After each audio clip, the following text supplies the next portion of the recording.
Hello friends. आप सभी का जीएस मैट्रिक्स के ऑनलाइन प्लेटफॉर्म पे स्वागत है। आज हम लोग यूपी पीसीएस प्री में आए हुए सी सेट के क्वेश्चन को सॉल्व करेंगे, जिसमें सिर्फ मैथ और रीजनिंग के पोर्शन को लिया गया है। तो सबसे पहला क्वेश्चन देखते हैं क्या है कि यदि x plus one by x is equal to two दिया गया है तो इस इक्वेशन की वैल्यू फाइंड करने के लिए हमको कर रहा है। यहाँ पे सिंपली अगर हम रख के चेक भी करते हैं कि x plus one by x यहाँ इज इक्वल टू टू जो दिया गया है, इसमें x की वैल्यू अगर हम वन पुट करके देखते हैं तो x is equal to one plus one divide one one is equal to two, two इस इक्वेशन को ये सेटिस्फाई कर रहा है, यानी x की वैल्यू वन होगी। तो यहाँ पे जब वन की वैल्यू पुट करेंगे तो क्या हो जाएगा, टू इंटू वन का square plus two divide by three into one का square plus four into one plus three. ये करेंगे तो ऊपर वैल्यू आ जाएगी फोर और नीचे वैल्यू आ जाएगी थ्री प्लस फोर सेवन और plus three is equal to ten. इसको सिंप्लीफाई करेंगे तो ये वैल्यू आ जाएगी टू बाई फाइव, यानी आंसर हमारा क्या होगा, ऑप्शन सी सही हो जाएगा।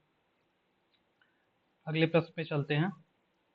अगला प्रश्न यहाँ पे दिया गया है कि एच सी एफ नाइन दिया गया है, 306 और 567 दो नंबर दिए गए हैं और एलसीएम हमसे पूछ रहा है। तो एक फार्मूला होता है कि अगर किसी का एच सी एफ और एलसीएम हमको पता है, H C F into LCM is equal to होता है पहली संख्या मल्टीप्लाई दूसरी संख्या। तो यहाँ पे दोनों नंबर हमको दिए गए हैं x1 और x2, यानी 306 और 657 दिया गया है। एचसीएफ की वैल्यू दी गई है, हमसे एलसीएम पूछ रहा है।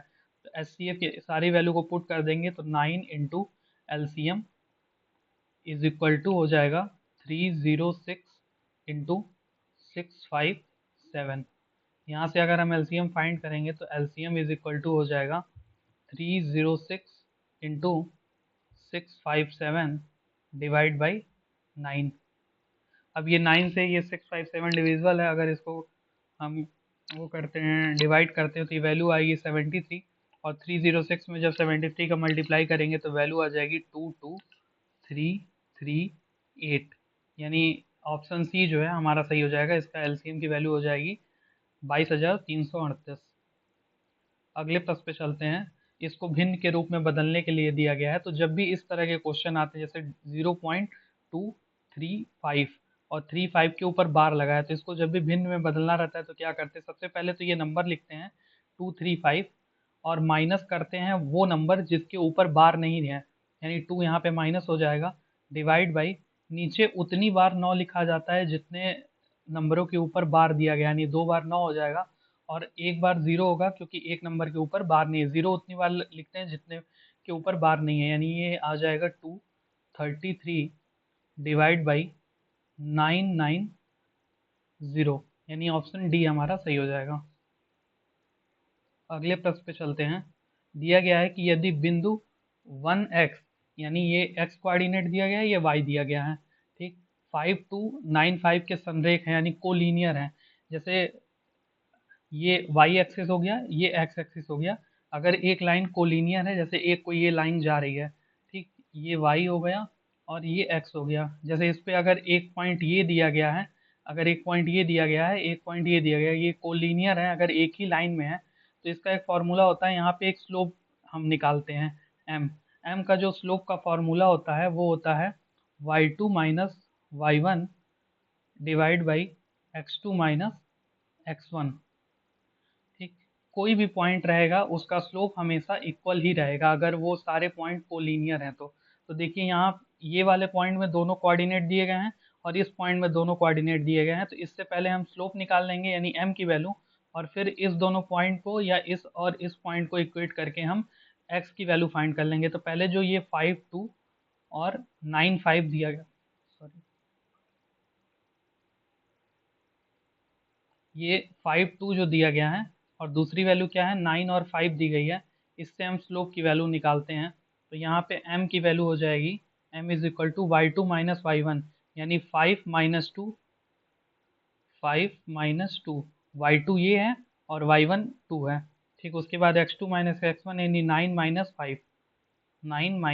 5, तो ये वैल्यू हो जाएगी 3/4, यानी m की वैल्यू हो गई 3/4, यानी 3/4 इज इक्वल टू, अब हम ये वाला जो दोनों पॉइंट दिया गया है यानी 1x और दूसरा हम मान लेते हैं पॉइंट ये 52 जो दिया गया है, इस पे अगर निकालते हैं तो हमारा क्या आ जाएगा, 2 माइनस एक्स, यानी y two minus y one हो जाएगा, वाई टू टू और एक्स यहाँ पे वाई वन की वैल्यू एक्स है, और 5 माइनस वन ये x two minus x one की वैल्यू हो जाएगी, यानी 5 माइनस वन।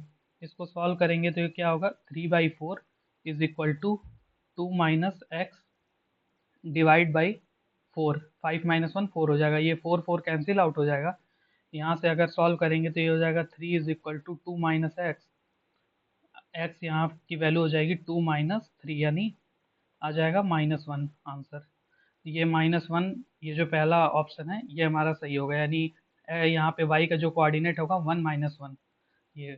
ठीक, अगले प्रश्न की तरफ चलते हैं। क्या दिया गया है कि 27 सेंटीमीटर क्यूब आयतन वाले दो घनों को एक सिरे से दूसरे सिरे तक जोड़ा जाता है, तो परिणामी घनाभ का पृष्ठीय क्षेत्रफल है। यानी दो क्यूब हैं, उनको आपस में जोड़ा जा रहा है और क्यूबाइड का सरफेस एरिया हमसे पूछ रहा है। तो जैसे ये एक क्यूब है, ठीक, जिसका हमको आयतन दिया गया है कितना, 27, यानी ए क्यूब इज इक्वल टू 27 दिया गया है। तो यहाँ से ए की वैल्यू जो हो जाएगी वो कितनी हो, यानी इसकी भुजा की जो लंबाई हो जाएगी वो 3 हो जाएगी। इसी तरह एक और क्यूब है, ये भी 3 है, इसका भी क्या है, 27 सेंटीमीटर क्यूब आयतन दिया गया है। तो इन दोनों को जब आपस में जोड़ा जाएगा तो इसका जो चौड़ाई होगी और जो ऊंचाई होगी वो तो 3 ही रहेगी, लेकिन जो लंबाई है ये 3 और ये 3 मिलके कितनी हो जाएगी, 6 हो जाएगी। तो ये क्यूबाइड शेप का हो जाएगा, यानी एल की वैल्यू हो जाएगी 6, बी की वैल्यू हो जाएगी 3 और एच की भी वैल्यू हो जाएगी यहाँ पे 3। तो जो क्यूबाइड का सरफेस एरिया होता है, यानी घनाभ का पृष्ठीय क्षेत्रफल, उसका फार्मूला होता है 2 LB plus BH plus LH। ठीक, इस इक्वेशन में ये जो ऊपर वाला है इसमें अगर हम सारी वैल्यू को पुट करते हैं, लेंथ क्या है 6 है, तो 6 × 3 प्लस 3 × 3 प्लस 6 × 3, यानी इसको जब सॉल्व करेंगे तो ये हो जाएगा 2, ये हो जाएगा 18 plus 9 plus 18 is equal to कितना हो जाएगा, 2 × 45।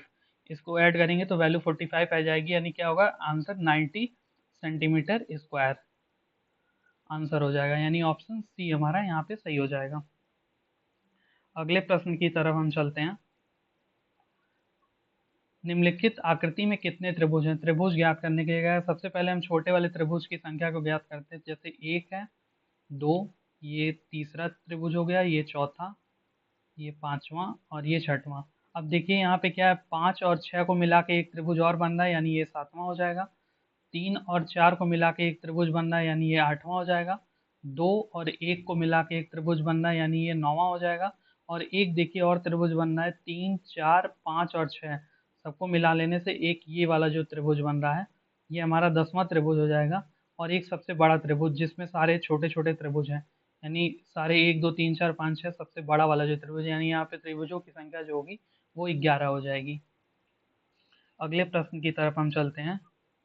देखिए एक श्रेणी दी गई है जिसमें क्या है, 4 है, 18 है, 48 है, उसके बाद का संख्या हमसे पूछ रहा है क्या होगा, और 180 है। तो ये सबसे पहले इसमें एक सीरीज फाइंड करते, क्या दिया गया है, ये अगर 2 का स्क्वायर है इंटू 1, ये कितना हो जाएगा, 4 × 1, यानी 4 × 1। ठीक है, उसी तरह अगर 18 दिया गया है, इसको देखिए ये क्या है, 3 का स्क्वायर इंटू 2 दिया गया है, ये कितना हो जा रहा है, 9, 18। ठीक है, अगला क्या है, 48 दिया गया है, ये क्या है, 4 का स्क्वायर गुणे 3, यानी 16 × 3 48। यानी अगला इस सीरीज में क्या हो जाएगा, ये नंबर हमको फाइंड करने के लिए कहा गया है, तो ये होगा 5 का स्क्वायर गुणे 4, 25 × 4, ये 100 हो जाएगा। और अगला अगर 180 है तो ये क्या है, 6 का स्क्वायर इंटू 5, यानी 36 × 5, ये जब करेंगे तो 180 आएगा।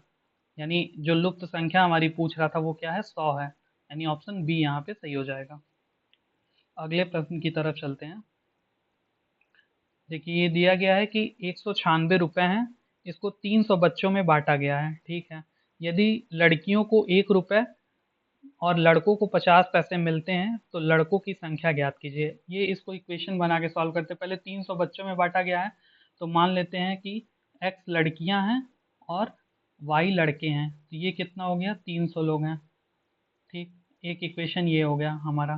ठीक है, दूसरा इक्वेशन दिया गया है कि लड़कियों को 1 रुपया दिए गए हैं, यानी 1 × x, और लड़कों को कितना दिया गया है, 50 पैसे, यानी 1/2 कर सकते हैं यहाँ पे, 1/2 वाई इज इक्वल टू कितना, 196 रुपये को बांटा गया है। ठीक, तो 196 होगा। अब इसको अगर सिंप्लीफाई अगर हम करते हैं, 2 से मल्टीप्लाई कर देते हैं इस पूरे इक्वेशन में, तो ये क्या हो जाएगा, 2x plus y is equal to कितना हो जाएगा, 392। अब एक इक्वेशन ये हो गया। अब इक्वेशन टू से अगर इक्वेशन 1 माइनस कर देते हैं तो हमारे x की वैल्यू आ जाएगी, यानी इक्वेशन 1 क्या है, x plus y is equal to 300। ठीक, ये इक्वेशन है ना, माइनस करते हैं यहाँ पे, माइनस का साइन, ये माइनस का साइन और ये माइनस का साइन, तो ये y कैंसिल आउट हो जाएगा और यहाँ पे बचेगा x इज इक्वल टू कितना हो जाएगा, 92। यानी लड़कियों की संख्या, x को हम लड़कियां माने थे तो लड़कियों की संख्या हो गई 92, और लड़कों की संख्या फाइंड करने के लिए y इज इक्वल टू क्या करेंगे, 300 बच्चे थे, 300 बच्चों में से लड़कियों की संख्या को घटा देंगे तो y की वैल्यू आ जाएगी, यानी क्या हो जाएगी, 208। यानी लड़कों की संख्या जो है वो क्या है, 208 है, यानी ऑप्शन सी यहाँ पे हमारा सही हो जाएगा। अगले प्रश्न की तरफ चलते हैं। अब देखिए, दिया गया है कि निम्नलिखित बहुपदों में से किसके गुणनखंड x-4 और 2x-1 है। तो यहाँ पे क्या है, हर ऑप्शन में देख रहे हैं आप 2x³ 7x² 5x और 4 है, कहीं पे ये साइन चेंज हो रहा है, कहीं पे प्लस हो रहा है, कहीं पे माइनस हो रहा है।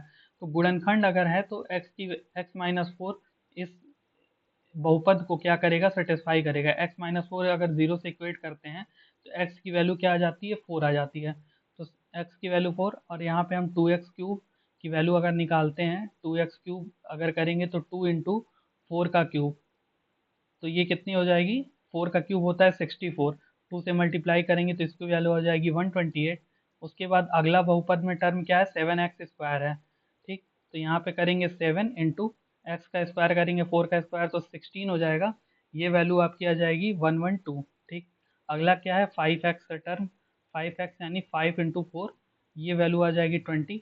अब हमको 2x³ की वैल्यू पता चल गई कितना है, 128 है, 7x² की वैल्यू पता चल गई कितनी है, 112 है, 5x की वैल्यू पता चल गई कितनी है, 20 है। अब इसी जो ऑप्शन यहाँ पे बहुपद दिए गए हैं चारों, उसमें पुट करके देखते हैं कि किसमें ये 0 हो रहा है। ए वाले ऑप्शन में क्या है, 2x³ है, यानी 128, अगला टर्म है प्लस 7x² यानी 112, माइनस 5x है 20 है, प्लस 4 है, तो ये कभी 0 होगा ही नहीं क्योंकि ये दो टर्म इतने बड़े हैं और माइनस में सिर्फ 20 है, तो पहला ऑप्शन तो नहीं होगा। ठीक है, अगले ऑप्शन की तरफ चलते हैं। क्या दिया गया है, 2x³ है, यानी 128 हो जाएगा, माइनस है 7x² है तो 112, फिर है माइनस 20 और प्लस 4, ये सेटिस्फाई कर सकता है। वन प्लस वाले टर्म को जोड़ेंगे तो 128 प्लस 4 इज इक्वल टू कितना हो जाएगा, 132, माइनस 112 और माइनस 20, इन दोनों को आपस में जोड़ेंगे तो ये भी 132 आ जाएगा, ये हो जाएगा 0, यानी ये जो दूसरा बहुपद है ये इसके गुणनखंड है x-4। और अगर आपको चेक भी करना है तो इससे यहाँ पे ये ऑप्शन भी सही हो गया है। अगर चाहें आप तो 2x-1 को अगर 0 से इक्वेट कर दें और x इज इक्वल टू यहाँ पे क्या आ जाएगा, 1/2, 1/2 भी जब इस इक्वेशन में पुट करके देखेंगे 2x³ minus 7x² minus 5x plus 4 में, तो ये 0 के इक्वल ही होगा। अगले प्रश्न की तरफ हम चलते हैं। यहाँ पे दिया गया है x³ minus 6x² plus 2x minus 4 को -3/2x प्लस 1 से भाग देने पर शेषफल क्या है। शेषफल ज्ञात करने के लिए ये जो दिया गया जिससे भाग करने के लिए, इसको सबसे पहले आप 0 से इक्वेट करिए, जो सबसे आसान तरीका है। तो x की वैल्यू यहाँ पे क्या आ जाएगी, -1 इंटू 2 डिवाइड बाई -3, यानी जो x की वैल्यू आ जाएगी वो हो जाएगी 2/3। ठीक, अब इस जो बहुपद दिया गया है पॉलिनोमियल, उसमें ये x की वैल्यू को रख देते हैं, x³ minus 6x² plus 2x minus 4।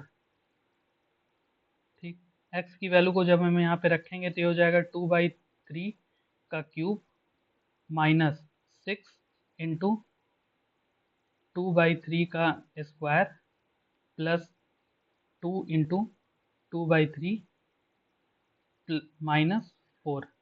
इसको जब सॉल्व करेंगे तो ये हो जाएगा 8 डिवाइड बाई 27 माइनस इसकी वैल्यू आ जाएगी 24 divide by 9 plus 4 divide by 3 minus 4।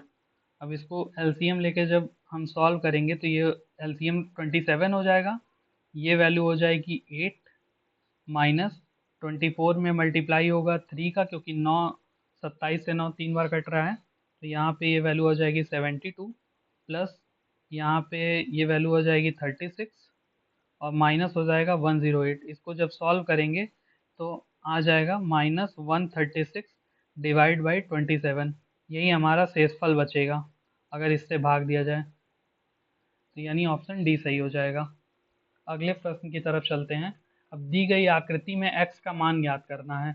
x यानी इस ये कोण क्या है जो C और ये वाला जो कोण है, x का मान ज्ञात करना है। सबसे पहले अगर इस पॉइंट को मान लीजिए कि D है, ठीक, तो देखिए A C D और B मिला के एक चतुर्भुज बन रहा है, यानी D हमको नहीं पता है, ये वाला कोण हमको नहीं पता है, तो इसको क्या करते हैं, हम जानते हैं चतुर्भुज के चारों अंतःकोणों का योग कितना होता है, 360 के बराबर होता है।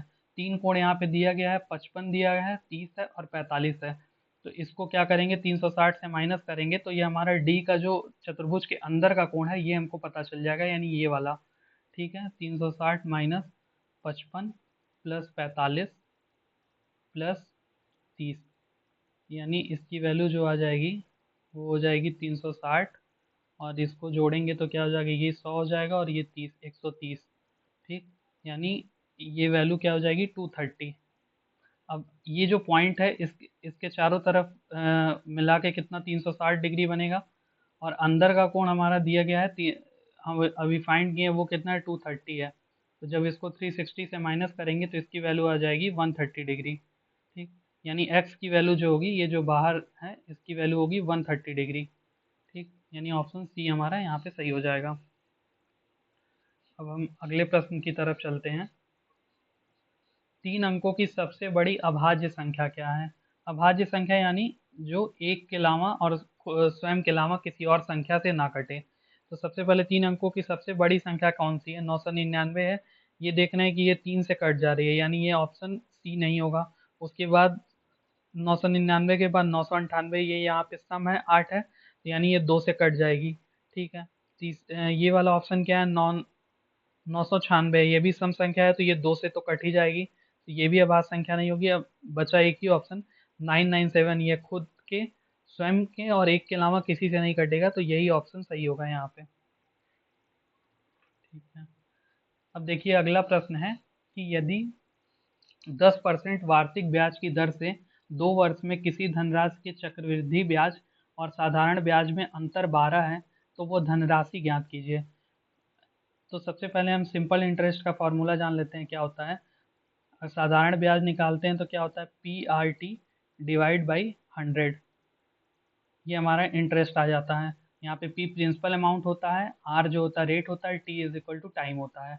इसी तरह कंपाउंड इंटरेस्ट जब हम निकालते हैं तो उसका फॉर्मूला क्या होता है, P ब्रैकेट में 1 प्लस R डिवाइड बाई 100 और पावर में T होता है।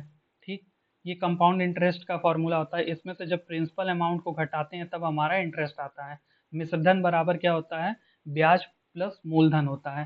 ठीक है, तो यहाँ पे इसी दोनों का अंतर दिया गया, कंपाउंड इंटरेस्ट का और सिंपल इंटरेस्ट का।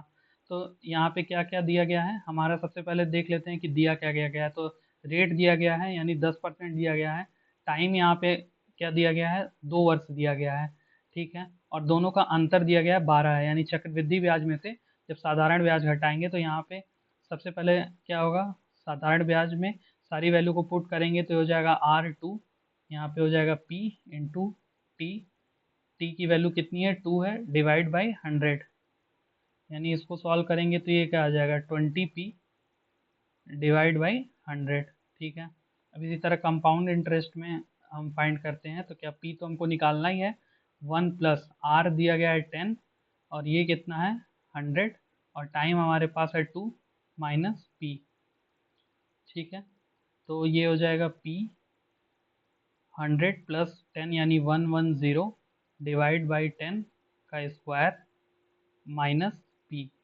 इसको जब सॉल्व करेंगे 100 या 11 डिवाइड बाई 10, यानी 11 का स्क्वायर हो जाएगा 121p divide by 100 minus p। ठीक, अब कंपाउंड इंटरेस्ट और सिंपल इंटरेस्ट के बीच का हमारा क्या गया, डिफरेंस दिया गया 12 है। ठीक, तो इसको सॉल्व करते हैं।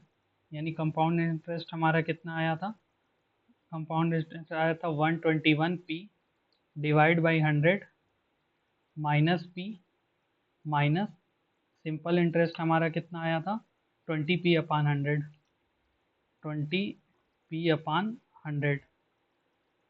ये कितना दिया गया है, ये 12 के इक्वल है। ठीक है, इसको सबसे पहले हम सॉल्व करते हैं तो एलसीएम हो जाएगा 100, यहाँ पे आ जाएगा 121p, यहाँ पे हो जाएगा 100p minus 20p is equal to 12। इसको जब सॉल्व करेंगे तो ये 121 होगा और ये 100 और 20 मिलके 120 हो जाएगा। 121 में से 120 माइनस करेंगे तो सिर्फ p बचेगा, divide by 100 is equal to 12। यानी जो हमारा प्रिंसिपल है, मूलधन है, उसकी वैल्यू कितनी आ जाएगी 12,000, यानी 1200 वैल्यू होगी उसकी।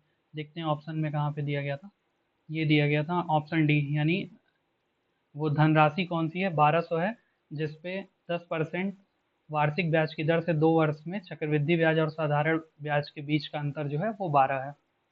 अगले प्रश्न पे चलते हैं।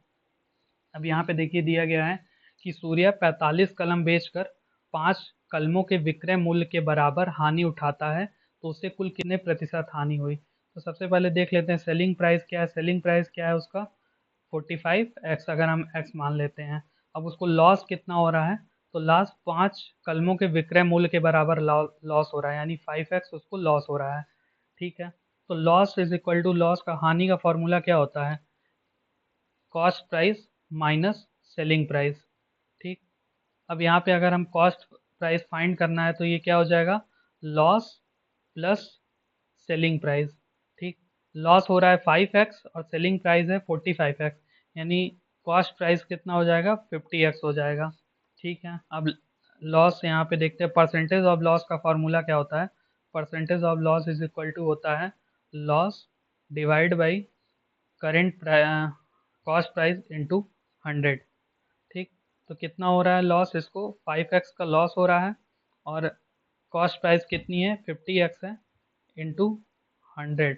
जब इसको सॉल्व करेंगे तो इसकी वैल्यू आ जाएगी 10%, यानी उसको 10% हानि उठानी पड़ रही है, यानी ऑप्शन बी सही हो जाएगा। ठीक है, अगले प्रश्न की तरफ चलते हैं। व्यंजक दिया गया है x प्लस वाई का cube plus x minus Y का क्यूब का गुणनखंड है, इसको सॉल्व कर लेते हैं। तो x प्लस वाई का cube minus sorry plus x minus Y का क्यूब, इसको सॉल्व करते हैं तो a प्लस बी का क्यूब हम जानते हैं क्या होता है, A cube plus B cube plus 3a² B plus 3ab square. यहाँ पे रखते हैं तो क्या हो जाएगा x cube plus Y cube plus 3x² Y plus 3xy square. ठीक, अब ए माइनस बी का क्यूब क्या होता है, A cube minus B cube minus 3a² B plus 3ab square. तो यहाँ पे अगर इसको सॉल्व करेंगे तो क्या हो जाएगा x cube minus y cube minus 3x² Y plus 3xy square. ठीक है, अब यहाँ पे एक्स क्यूब और ये एक्स क्यूब मिलके कितना हो जाएगा, यहाँ पे 2x क्यूब प्लस, अब यहाँ पे देखिए ये वाई क्यूब प्लस में है और यहाँ वाई क्यूब माइनस में है, यानी ये कैंसिल हो जाएगा। ठीक है, अगला टर्म है 3x² वाई, ये प्लस में यहाँ पे है और यहाँ पे क्या है माइनस 3x² वाई है, तो ये भी दोनों आपस में कैंसिल आउट हो जाएगा।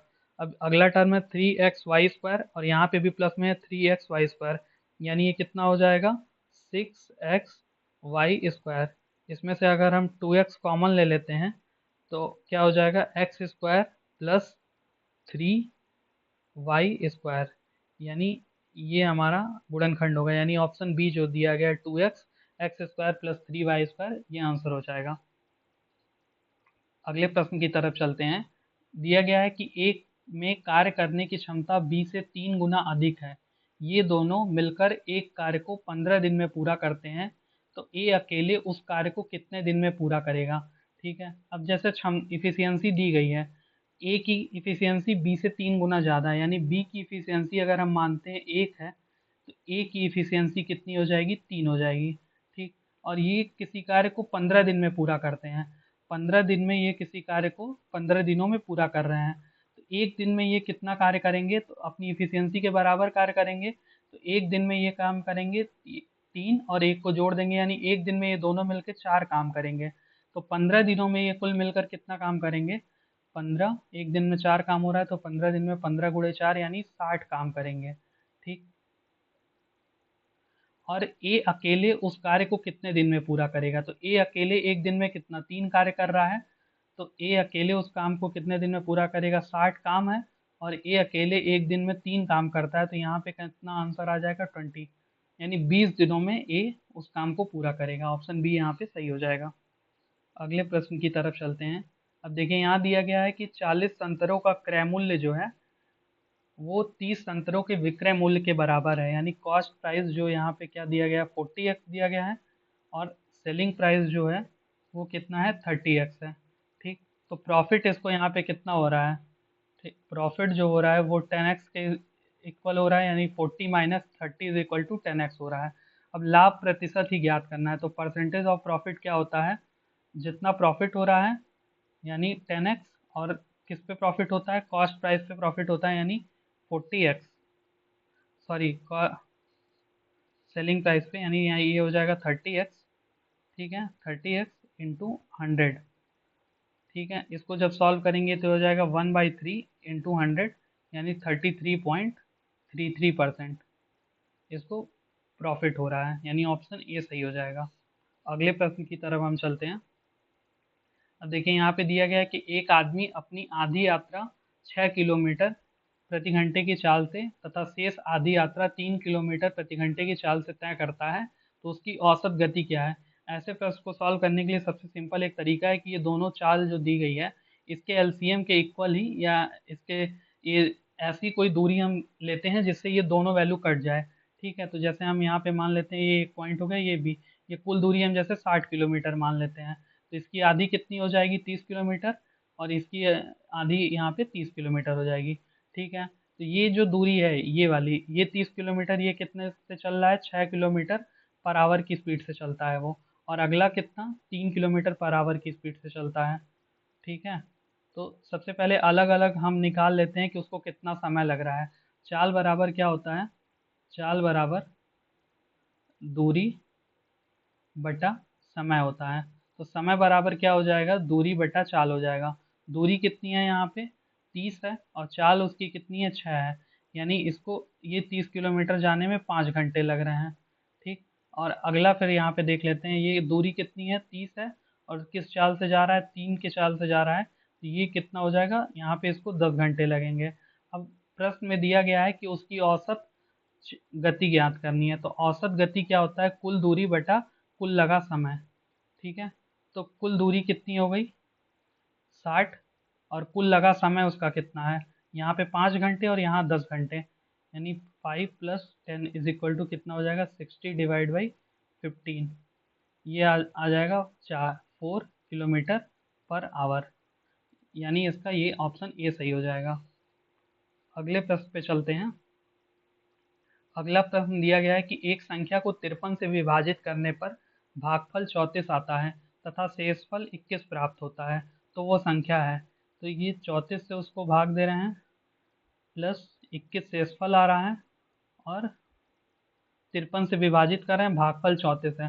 तो इसमें कुछ नहीं करना रहता है, इसमें आप सबसे पहले 53 का 34 में गुणा करिए, जो भागफल है, ये वैल्यू आपकी आ जाएगी, कितनी हो जाएगी? 1802, और 21 हमारा शेषफल आ रहा है, तो 21 यहाँ पे इसी में जोड़ दिया जाएगा, तो यानी ये वैल्यू हो जाएगी 1823, यानी ऑप्शन सी यहाँ पे इसका सही हो जाएगा।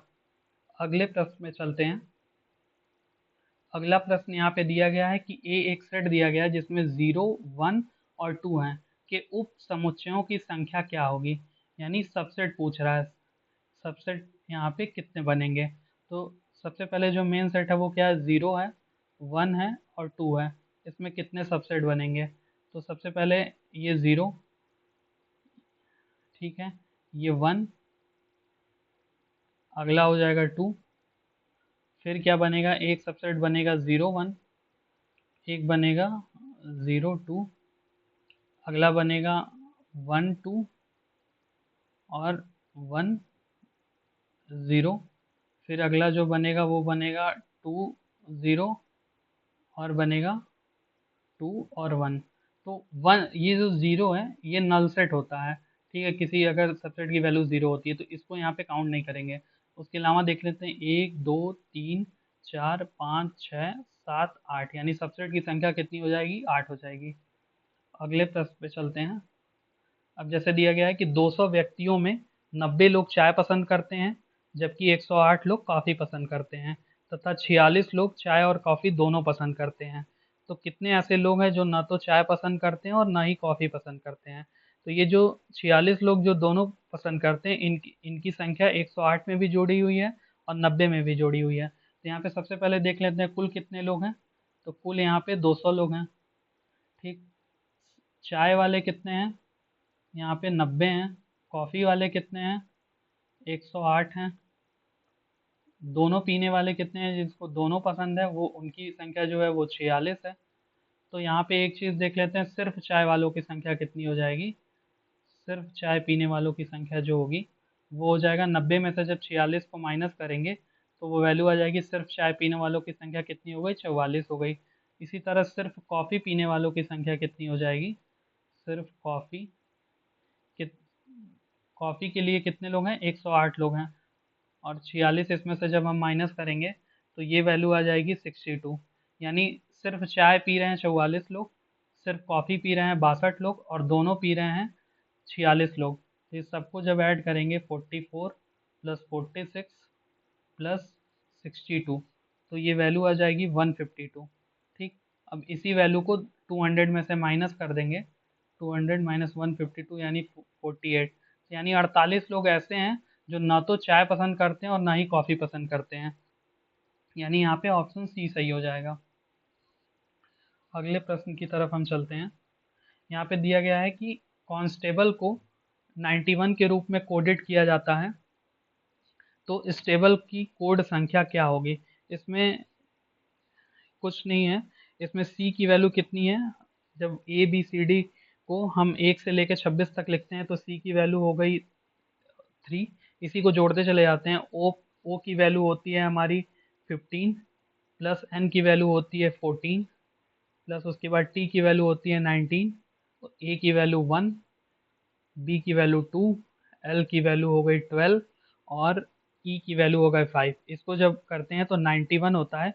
इसी तरह जो स्टेबल दिया गया है STABLE, इसको जब ऐड करेंगे तो एस की वैल्यू हो जाएगी 19, टी की वैल्यू 20, ए की वैल्यू 1, बी की वैल्यू 2, एल की वैल्यू 12 और ई की वैल्यू 5। इसको जब ऐड करेंगे तो इसकी वैल्यू हो जाएगी 59, यानी हमारा जो आंसर हो जाएगा वो हो जाएगा ऑप्शन ए, ठीक है। कि आप सभी का वीडियो देखने के लिए बहुत बहुत धन्यवाद।